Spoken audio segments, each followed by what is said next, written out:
नमस्कार। मैं आपका अपना ब्रजकिशोर तिवारी। आज मैं अपने इस वीडियो के माध्यम से बिहार में जो राजनीतिक उठापटक हो रही है उसके बारे में बात करने आया हूँ। बहुत शान से नीतीश कुमार जी ने भाजपा से अपना गठबंधन तोड़ तो लिया। बहुत ही ठसके के साथ उन्होंने लालू यादव की पार्टी से गठबंधन कर भी लिया। करने के बाद सरकार भी बना ली और उस समय उनको जो ख्याल था कि 2024 में मैं प्रधानमंत्री बनूंगा और संयुक्त विपक्ष की जो एक टीम बनेगी वो मुझे प्रधानमंत्री कैंडिडेट बनाएगी। पर अगर आप देख रहे होंगे तो जो विपक्ष की हालत है, जो अपने राहुल गांधी हैं वो अपना साउथ से नॉर्थ की ओर चल पड़े हैं। उनका नारा है, हम श्रीनगर में झंडा लगा के रहेंगे, कोई हमें रोक नहीं सकता।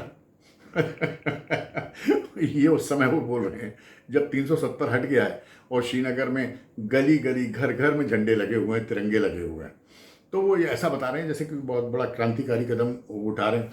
वो जब से साउथ से चले हैं तो जितने भी देश विरोधी हैं, राष्ट्र विरोधी लोग हैं, उनसे मिलते जा रहे हैं। एक तरीके से वो उनका जो ये भारत जोड़ो यात्रा है ये शो कर रहा है कि उनके साथ साथ कौन कौन खड़ा हुआ है। उनके साथ खड़े होने से राष्ट्र विरोधी नहीं होते।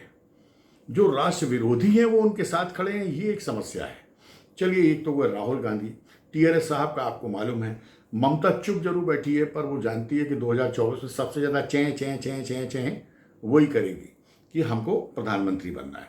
ये सारे विवादों के बीच में एक ये बिहार से आ गए हैं हमारे आदरणीय नीतीश कुमार जी, जो कि प्रधानमंत्री बनना चाहते हैं।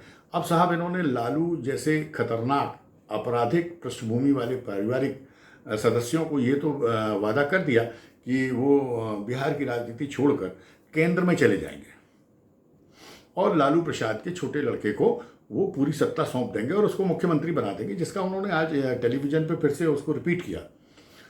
यहाँ मैं ये बताना चाहता हूँ कि ये वो उत्साह में कह तो गए लोगों के भड़काने से कि भारतीय जनता पार्टी आपके नीचे से दरी खींचने वाली है, आप सतर्क हो जाएं, तो उन्होंने भाजपा से अपना संबंध तोड़ तो लिया।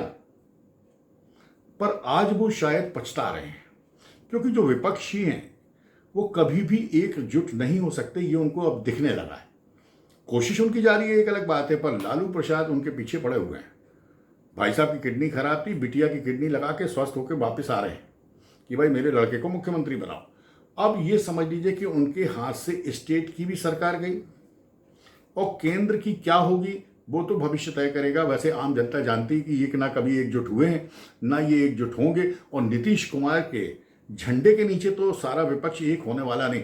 और अगर सारा विपक्ष एक हो भी जाए तो बगैर कांग्रेस के विपक्षी एकता किसी मायने की ही नहीं है। और ये मान के चलें कि अगर कांग्रेस विपक्षी एकता में जुड़ती है तो वो ही लीड करेगी, और राहुल गांधी जो बेचारे पैदल पैदल चल रहे हैं वो यूं ही नहीं चल रहे, वो प्रधानमंत्री बनने के लिए ही चल रहे हैं।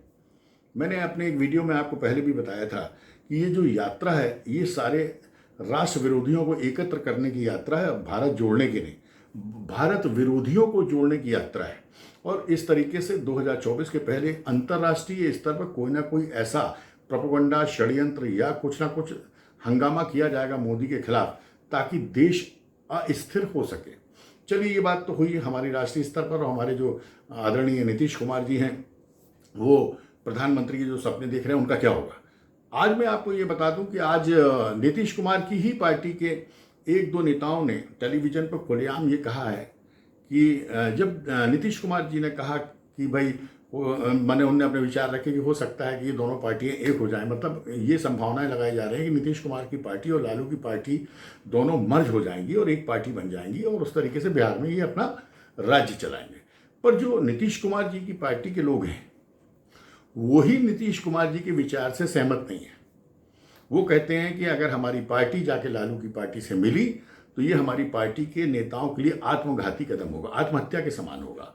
तो इससे ये समझ में आता है कि नीतीश कुमार बहुत मजबूरी में, चूंकि वो अपना वचन दे चुके हैं, वादा कर चुके हैं, इसलिए इस तरीके की बात कर रहे हैं। पर उनके जो सबॉर्डिनेट्स हैं और उनके जो अदर नेता हैं वो किसी भी कीमत पर लालू की पार्टी से मर्जर कबूल करने को तैयार नहीं है। अब अगर वो वहाँ मर्ज नहीं होते हैं, इनके कहने के बावजूद अगर ये कहते हैं कि भाई हमने अपनी पार्टी उसमें मर्ज की, पर उनके जो बाकी नेता हैं वो कुछ को छोड़ के, चंद 2 4 6 को छोड़कर अगर बाकी कहते हैं, तकरीबन 30 40 लोग अगर ये कहते हैं कि नहीं साहब हम तो लालू की पार्टी के साथ मर्जर स्वीकार नहीं करेंगे, तो फिर उनके सामने क्या रास्ता होगा? तो उनके सामने सिर्फ एक ही रास्ता होगा कि वो भारतीय जनता पार्टी में शामिल हो जाए। और अगर ये भारतीय जनता पार्टी में शामिल होते हैं तो ये मान के चलें कि भाजपा की सरकार बिहार में बन जाएगी। इसका सारा जो टेंशन है ये नीतीश कुमार जी को खाया जा रहा है। उन्होंने जो एक सपना देखा था कि लालू के परिवार में हम अपनी पार्टी को सिड़ के फिर लालू की पार्टी के जितने एमएलए हैं उनका समर्थन लेके हम प्रधानमंत्री बन जाएंगे और बस मोदी को हटा देंगे, ये सारा का सारा फेल होता हुआ नजर आ रहा है। वो इतने विक्षिप्त तरीके के हो गए हैं कि उन्होंने आज विधानसभा में भाजपा के उसको विधायकों को ये तक कह दिया कि हम तुम्हारी जिंदगी बर्बाद कर देंगे, हम तुम्हें मिटा देंगे। माने एक जो गुंडों की सड़क छाप लैंग्वेज होती वो विधानसभा में मुख्यमंत्री बोल रहा है। इससे उनकी मानसिक स्थिति को आप आराम से समझ सकते हैं कि वो तो गए, विपक्ष की एकता गई। स्टेट में उन्होंने सोचा था कि लालू में अपनी पार्टी का मर्जर कर देंगे, वो भी गया।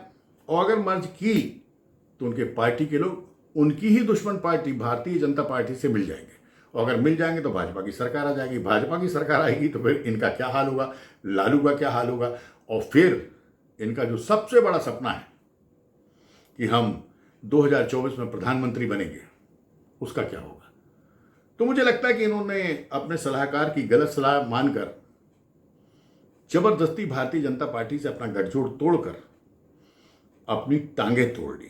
अब ये ना घर के रहे ना घाट के, और बहुत जल्दी ही इनकी पार्टी में विघटन होगा। मुझे लगता है कि इनका लालू पार्टी से मर्जर के पहले ही इनके विधायक इनको छोड़कर भारतीय जनता पार्टी की ओर चले जाएंगे। बाकी आप सब समझदार हैं, देखते रहिए, मेरी भी नज़र है, आपकी भी नज़र है, पर गच्चा खा गए नीतीश कुमार। नमस्कार, थैंक यू।